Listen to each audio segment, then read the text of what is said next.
প্রতি বছর 4 জন 5 জন ট্রান্সফার হচ্ছে, কিন্তু যখন স্কুলে টিচার দেওয়ার কথা হচ্ছে তখন 1 জন আসছে, 2 জন আসছে।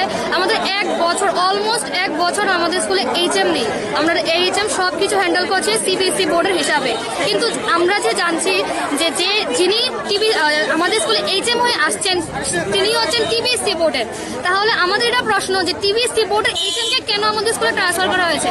আমাদের স্কুল যদি সিবিএসই হয়ে থাকে তাহলে সিবিএসই বোর্ড কেন না? আর আমাদের যদি এইচএম আসে তাহলে আমাদের এইচএম কে কেন ট্রান্সফার করা হচ্ছে? আমাদের এইচএম এর দরকার কি নেই? আমাদের এইচএম এর জন্য এই স্কুলটা এত দূর এসেছে। আগে এই স্কুলকে কেউ চিনত না, কিন্তু এখন আমাদের এইচএম যেভাবে পরিশ্রম করছে, আমাদের যে টিচার যেভাবে পরিশ্রম করছে, এই জন্য আমাদের স্কুল প্রতি বছর স্ট্যান্ড করে, আমাদের স্কুল ভাড়াজল করে। তো আমাদের এইচএম কে দরকার। আর বলতে গেলে এইচএম ছাড়া আমাদের হবে না। কেন কি? আমাদের স্কুল অনেক রকম প্রবলেম, ওয়াটারের প্রবলেম, আমাদের স্কুলে টয়লেট ঠিক মতো ঠিক নেই, তারপর আমাদের স্কুলের প্র্যাকটিক্যাল যে আমাদের ল্যাবরেটরি আছে এখানে অনেক কিছু নেই। তো সেগুলো আমরা এইচএম কে বলতে পারি, অন্য কেউকে আমাদের মনে হয় না তিনি আমাদের কথা এভাবে শুনবেন। তো আমাদের স্কুলে সাইকোলজি টিচারও নেই, মানে পারফেক্ট সাইকোলজি যে টিচার থাকা দরকার তিনি নেই। আমাদের এইচএম স্যার অনেকবার লেটার দিয়েছে সেকেন্ডারি এডুকেশন বোর্ডে, কিন্তু তারপরে আমাদের স্কুলে সাইকোলজি টিচার পাঠানো হয়নি। তারপরে আমাদের স্কুলে অনেক কিছু ভাঙা আছে। আমাদের এসএমসি মেম্বাররা গিয়ে সেরে লেটার দিয়ে এসেছে, তারপরও আমাদের স্কুলে জিনিসটা ঠিক হয়নি। এইসব সব ব্যাপার আমাদের এইচএম দেখছে। উনি মাঝে মধ্যে আমাদের কিছু টিচার আর আমাদের এইচএম নিজের টাকা দিয়ে জিনিসগুলো ঠিক করছে। তাহলে এরকম সময় কেন আমাদেরকে এইচএম কে ট্রান্সফার করা হচ্ছে? এটা আমাদের প্রশ্ন। আর যদি এরকম হয়, ট্রান্সফার যদি এইচএম হয়, তাহলে আমরা ক্লাস করব না, স্কুল আমরা বন্ধ রাখবো। স্যার আমাদের জন্য অনেক কিছু করেছে, এটা তো সবাই বললো। আমাদের স্কুলে এত যে নাম, আগে আমরা কোনখানে গেলে আমরা যদি বলতাম হেরিটেজ স্কুল এখানে, তো ওরা বলতো যে হেরিটেজ কোথায়। আজকে এই স্যারের জন্য, রঞ্জন দেবনাথ স্যারের জন্য আমাদের স্কুলের এই নাম, আমাদের স্কুল আজকে একটা ত্রিপুরা রাজ্যের ভালো স্কুলের মধ্যে গণ্য হয়। আমাদের স্কুলের এই নাম, এই খ্যাতি আজকে রঞ্জন দেবনাথ স্যারের জন্য। স্যারের ট্রান্সফার আমরা কিছুভাবে মানছি না।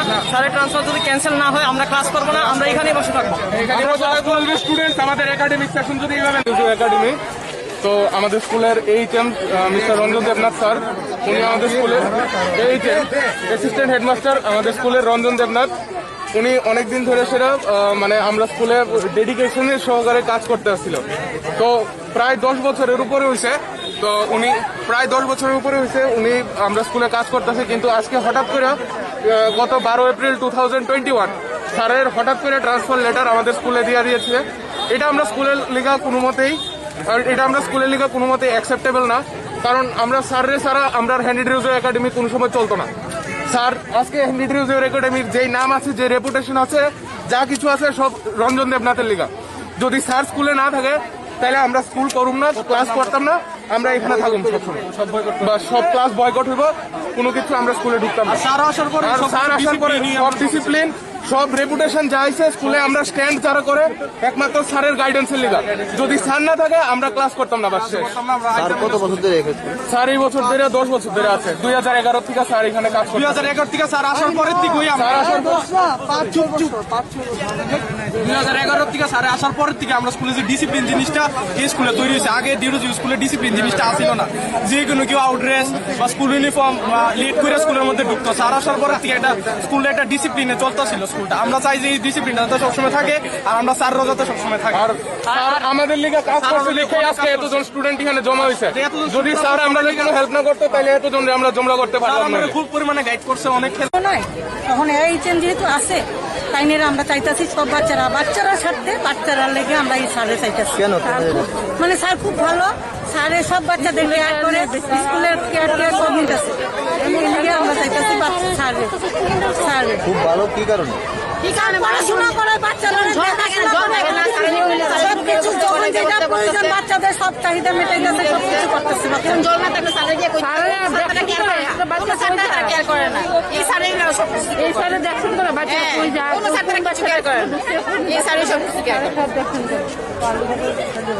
আমরা চাই না যে আমাদের এইচএম স্যারকে স্কুল থেকে নিয়ে যাওয়া হোক। আমাদের এইচএম স্যার এই স্কুলের জন্য অনেক পরিশ্রম করেছেন। আমাদের স্কুল যে আজকে এত রেপিউটেড হয়েছে আমাদের এইচএম স্কুলের স্যারের জন্য। এইচএম স্যারকে হঠাৎ করে এরকম ভাবে নিয়ে গেলে আমাদের স্কুল এখানে খুব খারাপ অবস্থা হয়ে যাবে। আমাদের স্কুল রিসেন্টলি সিবিএসই হয়েছে, আর সবকিছু সামলিয়েছে আমাদের এইচএম স্যার। স্যার জানে যে সিবিএসই কি করে সামলাতে হবে জিনিসটা। আমার কিছুদিন আগে আমাদের এইচএম স্যারকে ট্রান্সফার করে দেওয়া হয়েছে। আমাদের স্কুল স্কুল এখনো এইচএম লেস। এখন হঠাৎ করে যদি আমাদের এইচএম স্যারকেও নিয়ে যাওয়া হয় তাহলে স্কুলটা কি করে চলবে? এরকম হঠাৎ করে গিয়ে এরকম করলে হবে না। আমরা স্টুডেন্ট এইচএম স্যারকে ছাড়া চলতে পারবো না, আমাদের এইচএম স্যারকে চাই। আরো একটা কথা বল, আমাদের স্কুলে কোনো এইচএম নেই, তো 1 বছর ধরে যেভাবে উনি চালাচ্ছেন ওনার উপর সবটা দায়িত্ব। উনি ছাড়া এই স্কুল কেউ চালাতে পারবো না, আর উনি না থাকলে আমরা ক্লাস বয়কট করবো। আমাদের অ্যাসিস্ট্যান্ট হেডমাস্টার একই হেডমাস্টার কাজটা করে দিয়েছেন, আমাদের এক সপ্তাহ ধরে হেডমাস্টার নেই। আমাদের কোনো হেডমাস্টার নেই। আমরা assistant headmaster পুরোটা কাজ করি। দায়িত্ব নিয়ে করে সব স্টুডেন্টের দায়িত্ব নিয়ে করে সব কিছু করেছেন। স্কুলের জন্য যতটা কেটেছেন অতটা মনে হয় না কেউ বা কেটেছে। না, আমাদের একটা ইচ্ছা যে আমাদের এইচএম আমাদের স্কুলে থাকুক। আমাদের স্কুলে এইচএম খুব ভালো, প্লাস অ্যাডমিনিস্ট্রেশন চালানো যে ওনার মানে একমাত্র ওরই আছে, মানে করতে পারে করলে। না, আমাদের স্যার খুবই ভালো, আমরা সবাই মিলে চাই তাই নিয়ে আমাদের থাকুক, তাকে আমাদের সব বাচ্চা ভালো। বাচ্চা